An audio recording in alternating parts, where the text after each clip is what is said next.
네, 2016년 10월 13일 목요일 시황방송을 시작하도록 하겠습니다.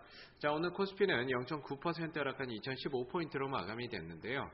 오늘 시장의 가장 큰 주요 변수 두 가지가 있었죠. 하나는 옵션 만기일이었고 또 하나는 금융통화위원회 금리 결정이 있었습니다. 금리는 시장에서 예상했던 수준 내에서 동결로 흘러갔던 모습이었기 때문에 큰 타격은 없었고요.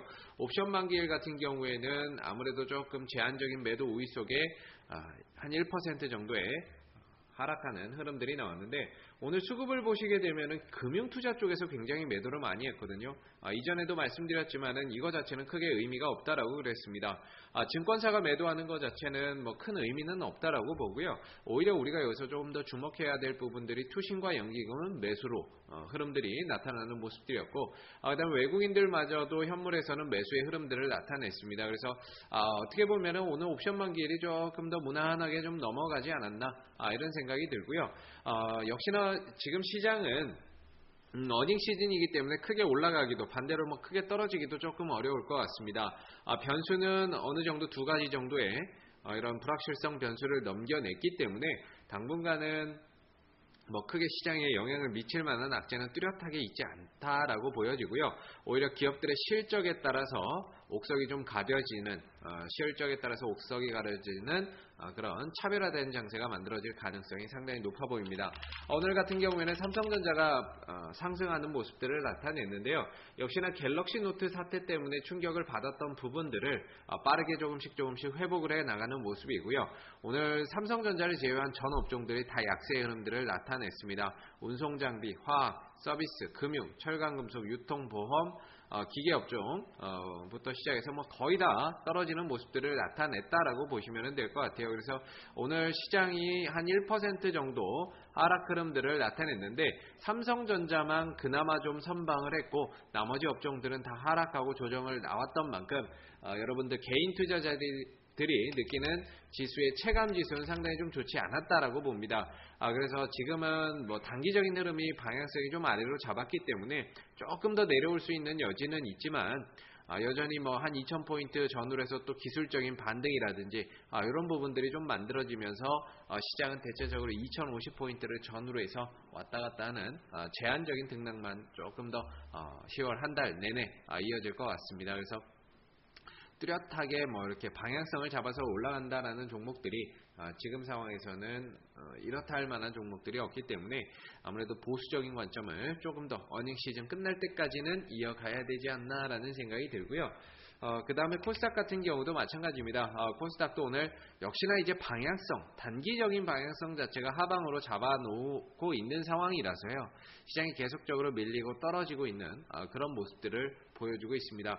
시장이 떨어지기 때문에 결국에는 시장의 투자 심리라고 하는 것들이 호전될 수가 없고요. 심리가 호전되지 않기 때문에 아무래도 주가도 거래 없이 그냥 쭉쭉쭉쭉 빠지는 모습들이 나타나고 있죠. 지금 상황은 어떻게 보면 종목의 악재라기보다는 시장의 악재로 인해서 시장이 올라가지 못하는 게 어떻게 보면 종목들이 떨어지는 요인이다라고 보고요.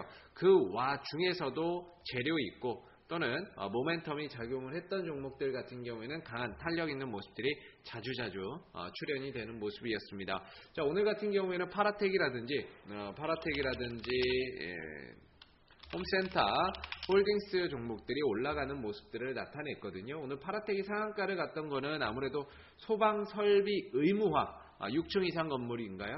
6층 파라텍 같은 경우는 오늘 상한가 대장주로 해서 상한가를 갔는데, 이 내용을 한번 잘 보시게 되면 국민안전처에서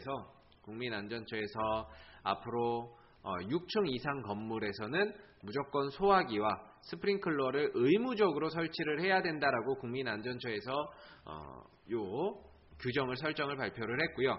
또 자동차 소화기 비치 또한 7인승 이상에서 5인승 이상으로 범위를 확대할 전망이기 때문에 앞으로 5인승 이상의 자동차에서도 소화기를 설치하는 이게 의무화가 된다라는 소식에 정책적인 기대감으로 홈센터 홀딩스, 파라텍 이런 종목들이 강세의 흐름들을 나타냈습니다. 그래서 오늘 이런 종목들도 상승의 흐름들을 나타냈고요.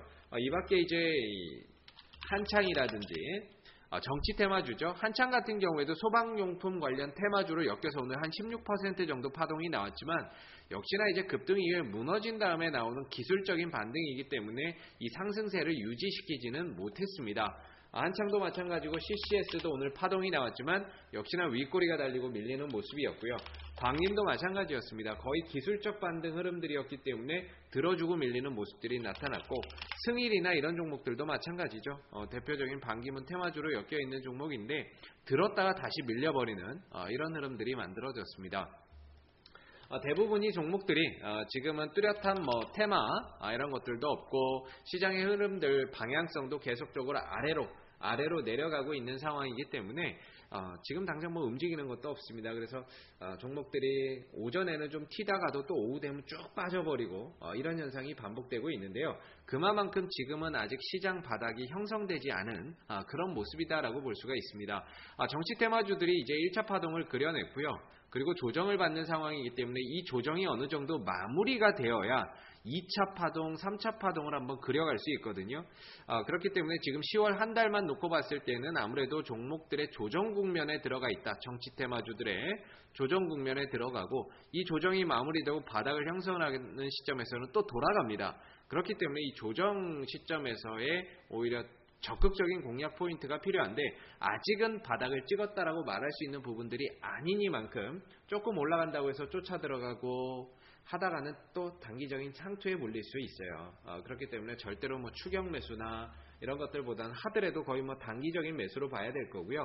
10월 한 달이 종목들에 조금 더 쉬어가고 바닥을 다지는 한 달이라고 본다면 11월 이후에 연말로 가는 흐름에서는 바닥 다진 종목들이 올라가는 장세가 펼쳐질 겁니다. 그래서 지금은 조금 더 공격적인 매매보다는 방망이를 짧게 잡고 치고 빠지는 매매 전략이 필요할 것 같고요.